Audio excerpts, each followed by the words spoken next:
realms of possibility. Got it straight up to the top and held the spot religiously. Rotisserie peppers, jerk chicken, level authenticity. To the day they pull up with them red beams and Alec Guinness me. Cognitive dissonance, demonstrative literacy. It's been a minute. Welcome back. Good to see you. Final running goal of 2024. It's a doozy. I'll get to it, but I just wanted to quickly just kind of review this year. It's been, I think, the biggest year of this channel. It all started back on the Boston series.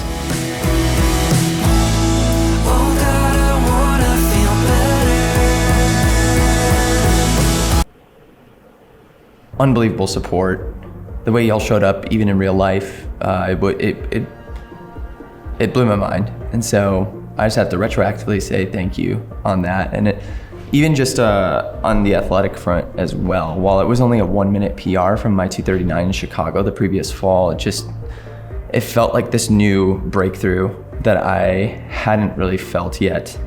And then subsequently, what happened the rest of the year. But quickly after that, probably kind of ill-advised, ran the Brooklyn half and a new half PR, but felt kind of underwhelming because it didn't really indicate what my Boston shape was, but it was a month removed. And then I did the Summer of Speed over the summer, which turned into like the Summer of Sickness, where I was sick for like an entire month. Still ended up pulling out a 16:15 5K, which was pretty awesome. And I think this next year probably need to try to dip under 16 for that. And then that led into my tune-up race before Chicago, which was Hidden Gem, and I ran 1:12:24. And honestly, maybe that was my best race of the entire year. I felt like on paper, that was the biggest achievement I had outside of the 2 marathons I ran after that, because it indicated the best fitness. I felt the best. I think I ran it the best. And I know that can feel kind of frustrating, kind of feel like that's what it was last year with Chicago as well. It almost felt like I peaked at that tune-up race and then kind of struggled to get to that kind of fitness in the marathon through the taper. So obviously after Hidden Gem, ran Chicago. And really, I have such mixed feelings about Chicago this year. It felt, honestly, just really overwhelming. It just felt like maybe too many things were happening around that race, and I was craving a bit more simplicity, maybe just more time to chill. And I could go on and on about excuses, about performance, and obviously made a whole breakdown on that, but I wasn't able to get under 2:32.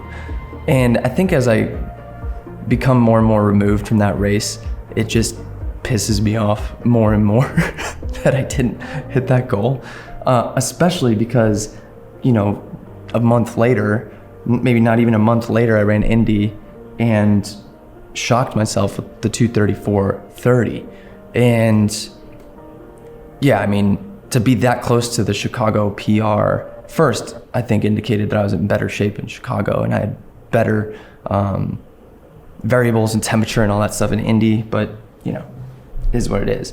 So don't get me wrong, so proud of those races, but I am so hungry for more moving forward. One of the biggest things that I haven't talked about much on this channel is for the past 2.5 years, I mentioned it here and there, the past 2.5 years, we've been working on our feature documentary called Moving Still. It's featuring Joe Greer. He's now a BPN athlete and my teammate on the BPN team, which is a wild turn of events and something that's just been so cool. But we finally released it and it's available to view. If you haven't seen it already, it's on my main channel, Eric Floberg. And if you just type up Moving Still, you'll find it. You can watch the entire thing for free, 75 minutes long. It would mean the world if y'all went and liked that video and left a comment, just something super simple to support us and just helping with the offset of the cost of that film, trying to get it to more people. And if you'd be so inclined, if it affected you or you walked away, feeling inspired by it or anything like that, there is an opportunity to donate to help offset the cost of that production in the description of that video. But honestly, if you just went and watched it and liked it, that's way more than enough. And I just got to thank everyone. It's been insane, the response, people reaching out and the congratulations and how much people are connecting with it. It's truly wild. I think a lot of people thought it was just going to be a running documentary.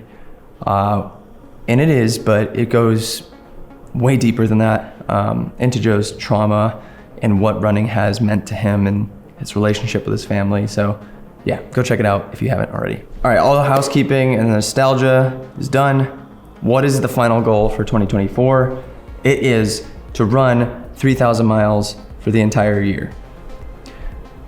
Currently, it is December 6th, the day I'm recording this, and today I have 2,660 miles complete, which means with 25 days left, I need to run 340 miles.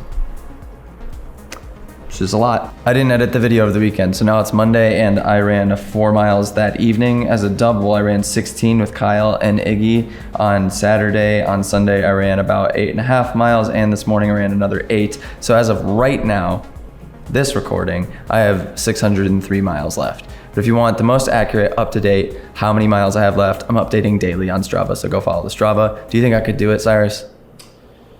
You mean 303 miles left? 300, what'd I say? 603.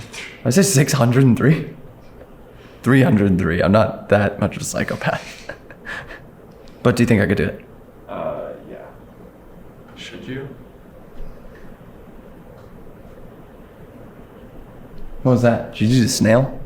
Did you do the snail? You did the snail. Freaking, you're fired. I really struggled with wanting to make this because I haven't, I went through, okay, this is the other thing I want to talk about with Chicago was that making my goals so public and year after year making my goals so public, I think I started to finally feel the pressure of needing to perform with those public goals. And the reality is, it's what I signed up for. It's what I want to do to keep me accountable. And I really struggled to want to make this one public because it's not the best idea. It just isn't. On paper, I was hiding it from Jeff, my coach, for a while. I'm like, I don't want to admit that this is my goal because he's just gonna be like, well, that's not a good idea going into the spring block and you could injure yourself and all that stuff. But being the supportive coach he is, and understanding that this is something that I really want for myself on a personal level, he responded exactly how I hoped he would respond. It was don't be stupid, which yeah, absolutely. If I had one of my athletes doing this, I would say the same exact thing. Don't be stupid, don't sacrifice your races in the spring. Don't screw up your body so bad that you can't even train for your next big goal. And so first and foremost, before I dive into what that's going to look like the next few weeks, if at all, at any point, it feels like it's too much, if I feel like I'm on the brink of injuring myself or things hurt or whatever, I'm not going to try to go after this goal just for the sake of doing it and sacrifice PRs in the spring in the marathon. But the reality was through the documentary and getting all this stuff done and being insanely busy this fall, getting sick through the summer, all these feelings of online pressure, I felt like I got lost in the sauce, pretty bad. It felt like things just became cyclical and the passion just started to kind of bleed out of me. And that's the last thing I want with my running. I want the passion to be there. So when I realized earlier this year, I noticed that I ran 2,500 miles last year in 2023. And I saw that 3,000 miles was a possibility this year. And so I kind of just kept it in the back of my brain that I wanted that to be a goal for this year. Not really working towards it necessarily, but knowing that 2 big marathon training blocks and a lot of mileage throughout the year was going to get me close to 3,000. So once I started approaching December after Indy in November, I was like, this is still quite a bit of miles, but this could be an incredible catalyst and something that I'm excited about going into 2025. Whether it's crazy or not, at this point, I need to be running about 13.5 miles on average per day, every single day through the rest of the year, which is maybe not the most ideal thing, but I know that if I approach this strategically, it's going to give me the ability to settle into new rhythms and set me up for success going into the new year. What do I mean by that? Well, back in 2020, I set this goal for myself to run 10 miles a day for an entire month. I made a whole video about it. And it like deeply changed me. It changed what I thought I was capable of, and it felt like it changed. It almost felt like it changed my DNA as a runner, in recognizing that I could do something hard every single day, not just like a 5K every day, but double-digit miles. And the fitness that I gained in those 30 days blew my mind, that I was as fit as I was at the end versus the beginning.